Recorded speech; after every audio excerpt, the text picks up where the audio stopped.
Salam dostlar, biz bugün fizika fənnindən davam edəcəyik. Bugünkü dərs düşərtdə dəyişən sürətli hərəkətdir. Gəlin vaxt itirmədən keçək dərsə. Demək, düşərtli dəyişən sürətli hərəkətə bir misal göstərək. Məsələn, bir avtomobil işıqlara yaxınlaşarkən qırmızı işıq yanır. Məsələn,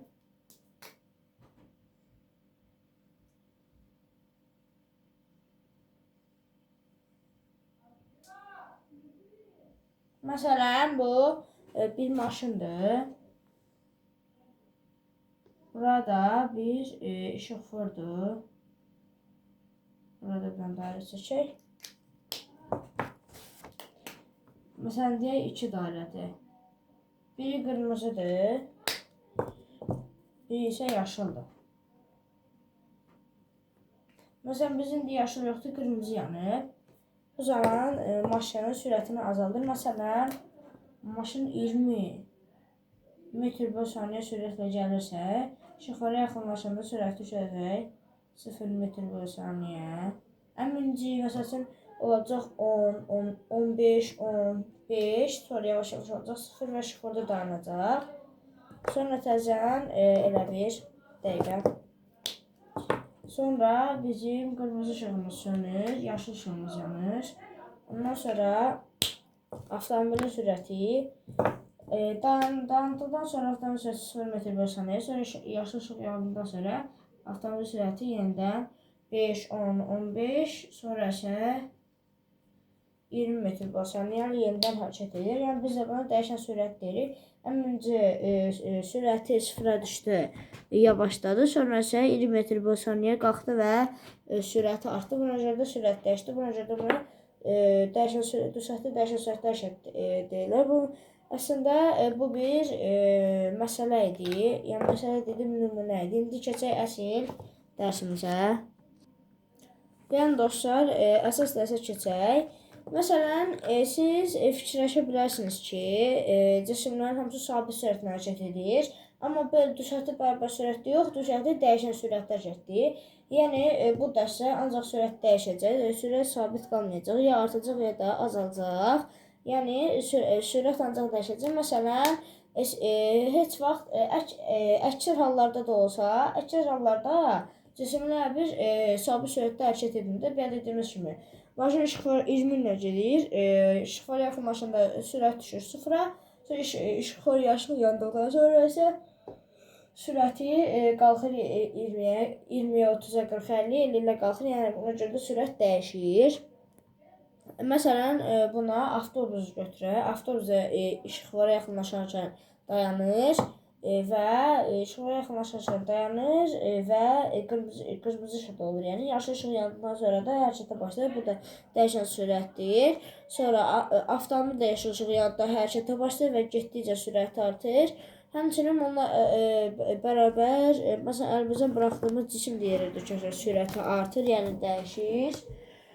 Məsələn, bu silgini götürək. Bu silgi də bir cisim adlanır. Bu cisimi mən belə tutdum, sürəti yoxdur, dəyişmir, tərpənmir. Amma belə buraxanda görürsünüz ki, maks sürəti ilə aşağı düşür. Yəni, sürəti artır və yenidən dayanır. Bunun üçün də buna dəyişən sürətli hərəkət deyilir. Yəni, sürət dəyişir. Yəni, sürəti tədricən artır. Yəni dostlar, siz fikirləşə bilərsiniz ki, məsələn, cismin sürəti dəyişəndə onun zaman aralığında qət etdiyi məsafələr də fərqli olacaq. Siz düşünə bilərsiniz ki, sürət artır, amma zaman olduğu kimi qalır, amma yox. Məsələn, mən 2 kilometrə 2 saata getmişəm. Sonra təzən 3 kilometr geçsəm, 2 saata yox, yəni 2 saat deyil, bu səhvdir. Yəni, 2 saat yox, olacaq, məsəl üçün 4 saat, elə deyil. Burada, məsələn, olsun 4 kilometr 2 saata, 3 kilometrdə 4 saata gedir, məsəl üçün deyək də. Yəni, sürət dəyişən bir-birindən fərqli olacaq. Əslində, düşərtli əsl söz, yəni düşərtli dəyişən sürətdə hərəkət nə edir, o deyək. Düşərtli dəyişən sürətdə hərəkət düz xəttə hərəkət edən cisim bərabər zaman aralığında müxtəlif məsafələr qət edərsə, belə hərəkət düz xəttə dəyişən sürətdə hərəkət edilir. Amma düz xəttə bərabər sürətdə də, düz xəttə bərabər sürətdə hərəkət edən cisim bərabər zaman aralığında bərabər məsafələr gedərsə, bu düz xəttə bərabər sürətdədir. Amma düz xəttə dəyişən sürətdə əksinə, yəni düz xəttə hərəkət edən cisim bərabər zaman aralığında müxtəlif məsafələr qət edərsə, yəni müxtəlif məsələn, düz xəttə bərabər sürətdə hərəkətdə, bərabər zaman aralığında bərabər məsafələr gedir. Dəyişən sürətdə hərəkətdə isə bərabər zaman aralığında müxtəlif məsafələr gedir. Yəni buna görə də buna düz xəttə bərabər sürətdə hərəkət deyilir. Məsələn, bir avtomobil 1-ci saniyədə 5 metr, yəni yerindən avtomobil başlayır və 1-ci saniyədə 5 metr gedir. Bir yaxud dediyimiz kimi zaman elə bir yol artır, zaman da artır. Bu da elədiyi zaman artdıqca yol artır. Sonra məsələn 2-ci saniyədə 15 metr. Sonra 3-cü saniyədə 25 metr. Yəni belə artır, sürət artır. Yox, sürət artır, zaman artır. Üzr istəyirəm. Zaman artdıqca bunun yolu da artır. 1 saniyə isə 5 metrdir, 2 saniyə gedirsə 15 metrdir, 3 saniyə 25 metr gedir. Yəni belə hesablanır. Və bundan da başqa şəkildə bilirik ki, avtomobil dəyişən sürətlə hərəkət edir. Məsələn, özümüzdən bir cədvəl quraq və orada dəyişən sürətini izah edək, geniş izah edək. Və bu cədvəli izah etdikdən sonra da videomuz sonlanır. Baxın dostlar.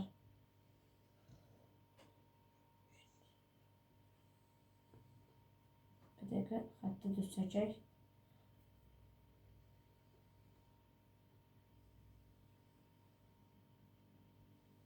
Uşaqlar. Bura zamandır. Saniyədə onu yazmıram, yerləşmir. Burada yoldur. Yaxşı, bura yazaq saniyə. Buranı da el. Yəni, bunlar nəyinə işarə olunur? Əsas fayda nədir? Onlar yazırıq. Yəni, nəyinə? B-də əsas fayda nədir?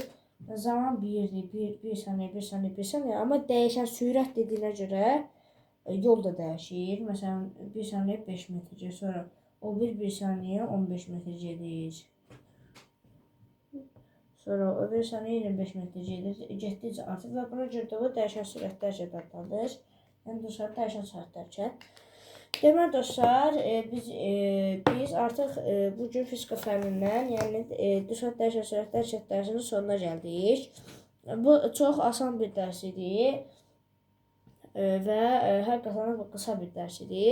Və dostlar, əgər sizə aydın olmayan bir məqam olsa, yəni lövhədə əgər görünməsə və yaxud mən izah edərkən sizə bir aydın olmasa, onu yorumlarda, şərhlərdə qeyd edə bilərsiniz. Belə maraqlı videoların davamına gəlməyini istəyirsinizsə, yəni belə maraqlı, necə deyək, geniş bir fizika riyaziyyat videoların gəlməsini istəyirsinizsə, kanala abunə olub bəyənməyi unutmayın. Özünüzə yaxşı baxın, hələlik dostlar.